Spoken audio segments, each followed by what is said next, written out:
Four badly behaved Brits have been sent halfway across the world to learn manners and good values at an Indian finishing school. Their first week was mayhem. You see everyone, look! Oh, it's horrible! Perfectly honest, getting a shoe signed by a white man has to be privileged. Lee, Marissa, Annika and Shane ripped up their uniforms. How evil is that? But I'm an evil girl.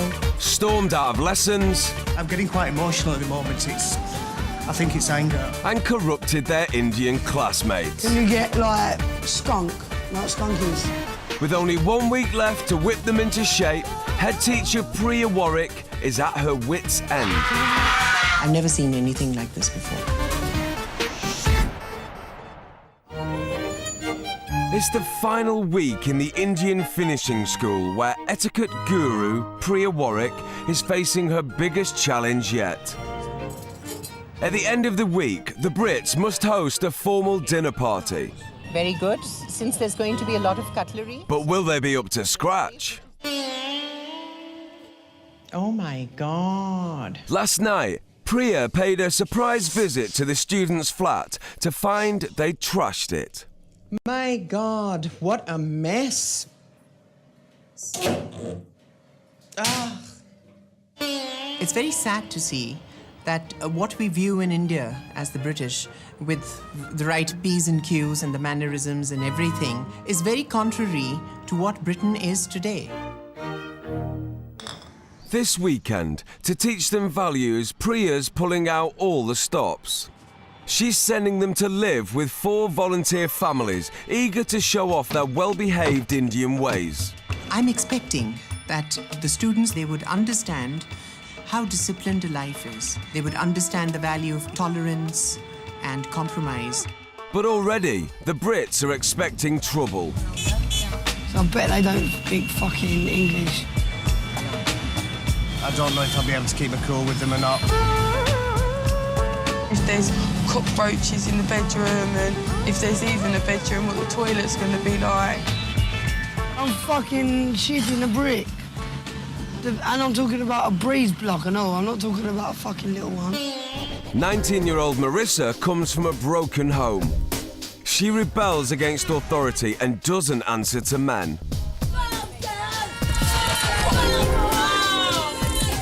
Dad of the household in India, like telling the girl what to do. I just tell him sort it out. I don't like men like that at all. But her hosts, the Palvans, are staunchly patriarchal. The father and son are waited on hand and foot by the mother and 3 daughters. Nice to meet you. My name's Marissa. The formality's over. Marissa's put straight to work with the women of the house.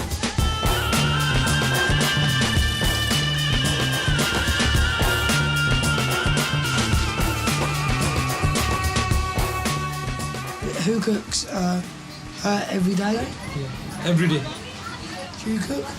No, I don't know. No? Dad's at work, but when he returns, he's in for an ear bashing.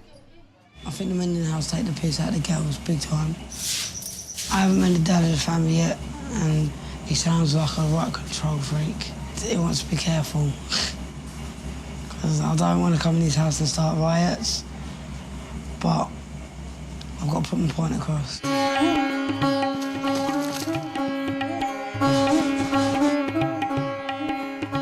Stroppy Whinger Annika has been sent to a remote village, and already she's turning her nose up. Stinks. It smells of shit, melted. Annika is a work-shy layabout. Although she likes her home in Uxbridge spotless, she won't lift a finger to help her mum.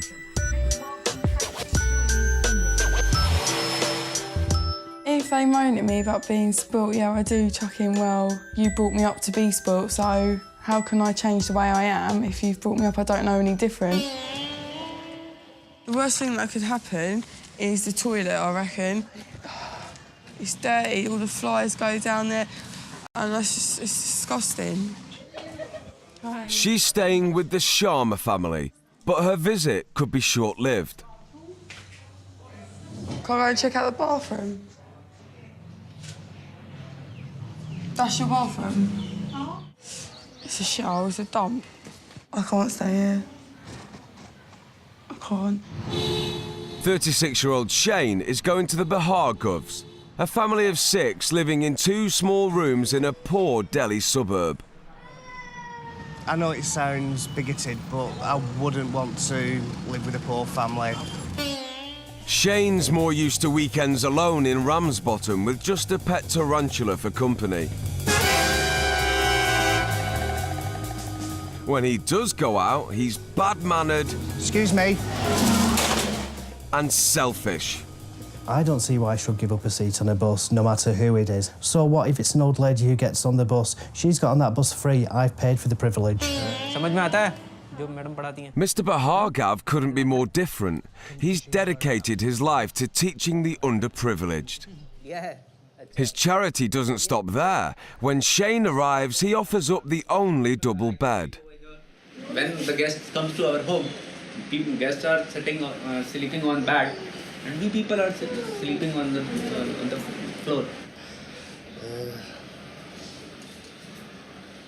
I wouldn't expect my worst enemy to actually live in a place like this. There's something in me at the moment which just wants to get up and run. Shane's ingratitude doesn't escape the notice of his host. In my whole life, I never met any Britishers who were not having time for manners and all. This is a sad thing for me.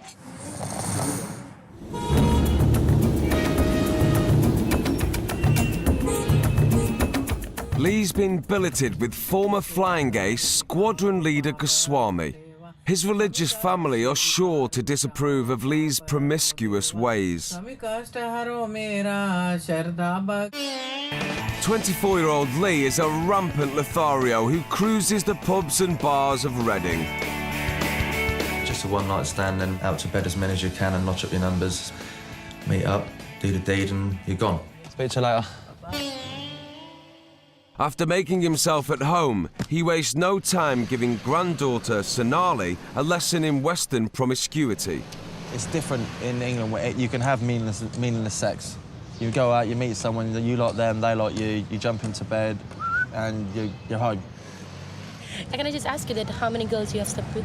Probably about 180, 190 women. All right. And it's rising. To be very frank and honest, if you don't mind, I think that you are a bit Casanova, right? Yeah. Right? Yeah. When you're getting married, so don't expect that you'll be getting a girl who's virgin, right? So to be honest, I don't think there's many virgins left in England. So you would suggest just fucking forget, right? Basically, yeah. Actually, to be very frank and honest, I was actually shocked when he said that I slept around with 180 to 190 girls. And right now he's also waiting for the 191st girl.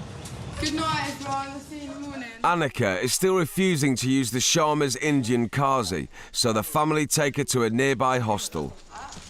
Is that a cow? Yeah. They're doing their best, but Annika's not easy to please. Matt, man, I told you, it's like, what is the point?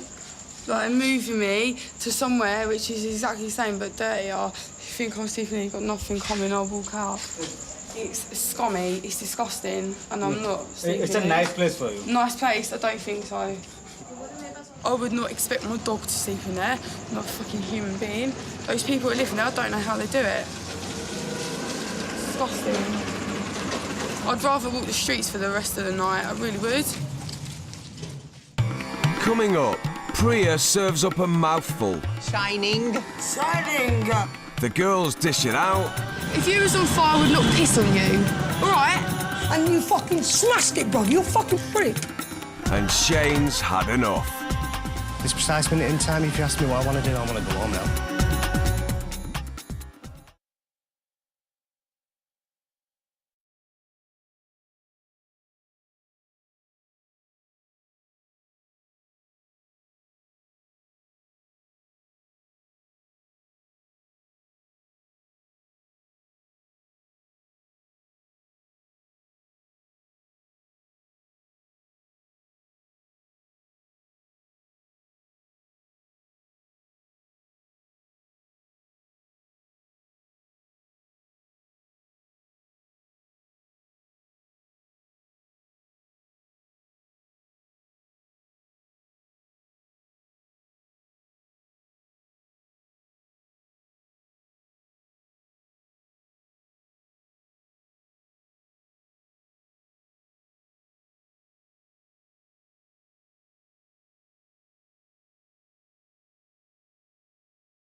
more badly behaved Brits are spending the weekend living with Indian families to learn the virtues of self-discipline, respect and good manners.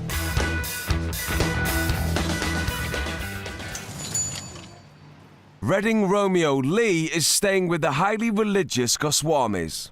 तुम करुणा के सागर तुम पालन करता. Woke up this morning about 6:15ish, where the Indians are very get up and